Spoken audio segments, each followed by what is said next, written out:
नमस्कार दोस्तों, सभी को वंदे मातरम। दोस्तों, सभी को पता है कि इजराइल और ईरान के बीच में जो युद्ध चल रहा था, तकरीबन 13 दिनों से ज़्यादा का युद्ध था। उसके बाद फिल्मों के स्क्रिप्ट की तरह एक ऐसी कहानी रची गई जिसके बाद दोनों देशों के बीच में सीज फायर को लेकर आपसी सहमति हुई। इस सीज फायर के बाद जब यूएसए ने अपने आप को फिर से बॉस शो करने की कोशिश की, तो दूसरी तरफ से इजराइल और ईरान दोनों ने अपना एजेंडा चलाया और दोनों ने कहा कि जीत हमारी हुई। इजराइल ने कहा कि हमने ईरान के सारे टारगेट को नष्ट किए, हमारे पास जितने टारगेट थे हमने सारे टारगेट को अचीव किया। तो ईरान ने कहा है कि ये हमारे लिए ऐतिहासिक जीत है, क्योंकि हमने यूएसए को घुटनों पे लाया, हमने इजराइल को भी घुटनों पे ला दिया। अगर आप इन सब के बीच में भारत का ऑफिशियल स्टैंड सर्च करेंगे तो शायद आपको मिलेगा नहीं, लेकिन भारत के अंदर एक ऐसा अजीबोगरीब किस्सा चल रहा है जिसमें so called intellectual person, so called social activist, opposition के लीडर, कई सारे यूट्यूब इन्फ्लुएंसर वो ये शो करने की कोशिश कर रहे हैं कि हम ईरान के साथ हैं, हम ईरान को सपोर्ट करते हैं। हालांकि आप इजराइल और ईरान के बीच में जाएंगे तो आपको पता चलेगा एक्चुअल में कि इजराइल और ईरान में से दोनों भारत के कितने पक्के दोस्त हैं और भारत के लिए इजराइल और ईरान दोनों को सर्च करना कितना टफ है। लेकिन एक नैरेटिव भारतवर्ष के अंदर चलाया गया है कि हम ईरान, गाजा, फिलिस्तीन की बात करेंगे, हम इजराइल को दुश्मन देश के रूप में उसको शो करने की एक पॉलिसी तैयार की गई, जो सोशल मीडिया से लेकर इंडिया के बहुत सारे न्यूज़ चैनल के डिबेट में आपको देखने को मिलेगा।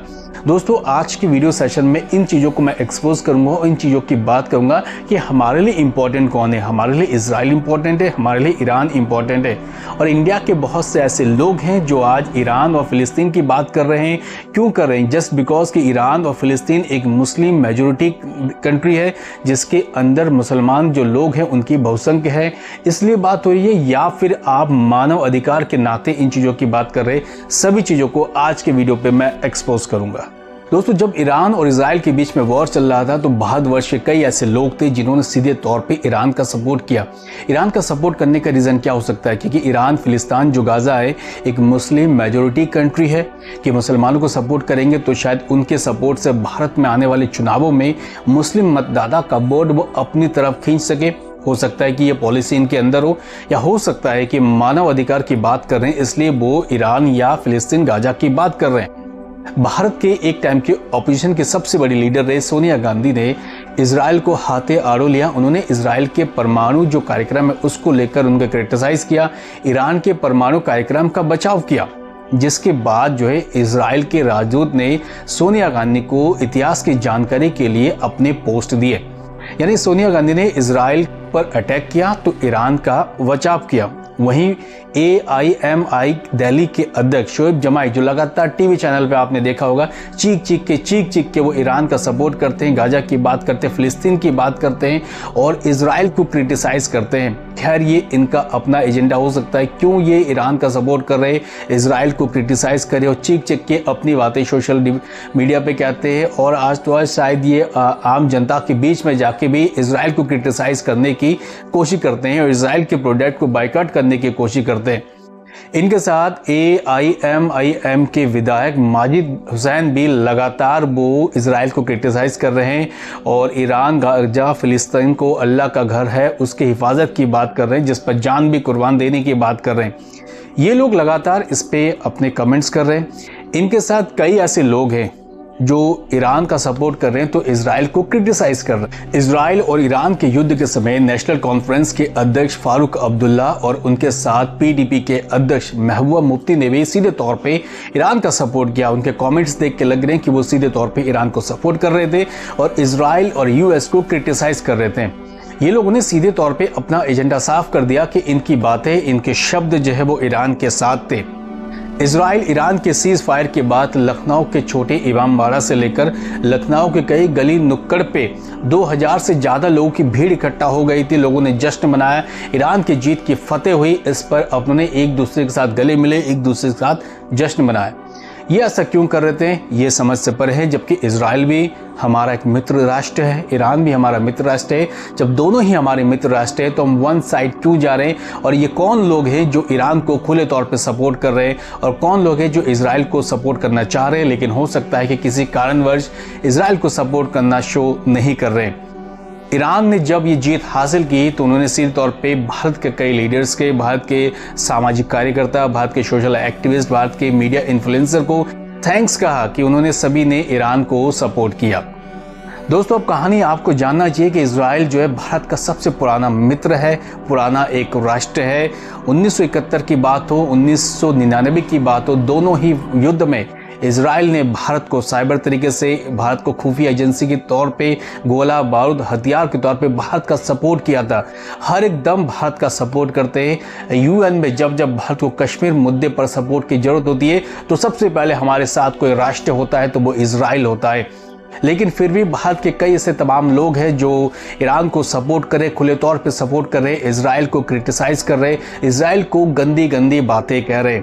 ये लोग भूल गए कि जब ऑपरेशन सिंदूर हुआ था, पाकिस्तान से एक मिसाइल चली थी जिसका नाम था फतेह वही मिसाइल है जो ईरान पे बनी हुई मिसाइल है जिस पे पाकिस्तान ने हासिल किया और भारत के अगेंस्ट उसका यूटिलाइज किया। जेएनयू के प्रोफेसर के अकॉर्डिंग 1947 में जब पाकिस्तान राष्ट्र बना तो ईरान पहला ऐसा राष्ट्र था जिसने पाकिस्तान को मान्यता दी। क्यों? जस्ट बिकॉज पाकिस्तान का जो आधार था वो मुस्लिम बाहुल्य के आधार पर था और ईरान ऑलरेडी एक मुस्लिम बाहुल्य देश था।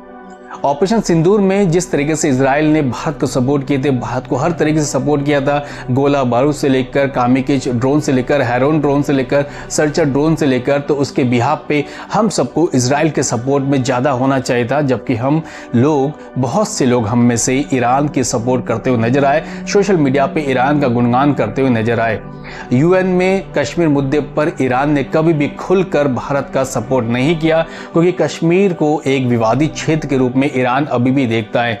तो हमारी नज़र ईरान पर थोड़ी कम होनी चाहिए थी और हमारी नज़र इजराइल पे ज़्यादा होनी चाहिए थी। वो बात अलग है कि हम ईरान के चाहवार पोर्ट पर काफ़ी भारी भरकम निवेश कर रहे हैं जिससे भारत मिडिल ईस्ट पर अपनी पहुंच बढ़ाए, भारत मिडिल ईस्ट के जो तेल है उसको आयात करने में और ज़्यादा आसानी हो जाए।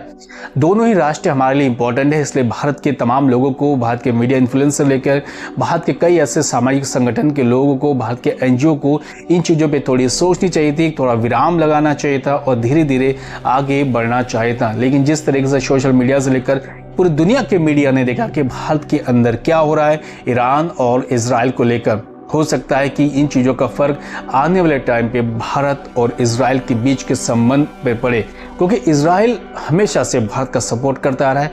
इजराइल ने खुले तौर पे कहा कि जब जब भारत को जरूरत पड़ेगी इजराइल हमेशा भारत के साथ होगा।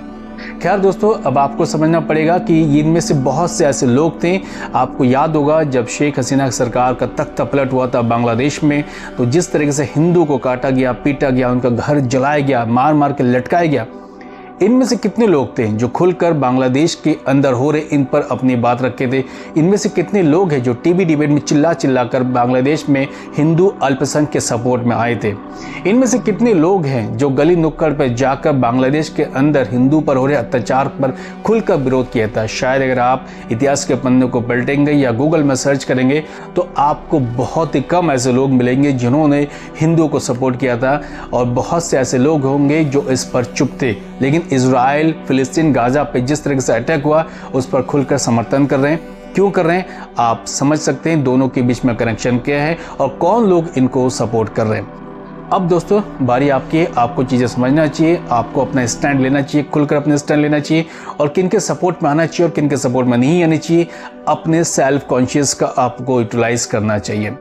अब दोस्तों, अगर आपने मेरी वीडियो देख ली तो प्लीज़ अपने कमेंट्स जरूर दीजिए और जो भी बातें मैं कह रहा हूं उन बातों पर थोड़ा सा विचार कीजिए और सोचिए कि आगे हमें किस तरीके से आगे बढ़ना है, हमें अपने मित्र राष्ट्र के साथ किस तरह का बिहेवियर करना है जिससे हमारे आने वाले डिप्लोमेसी पे कोई भी फर्क ना पड़े।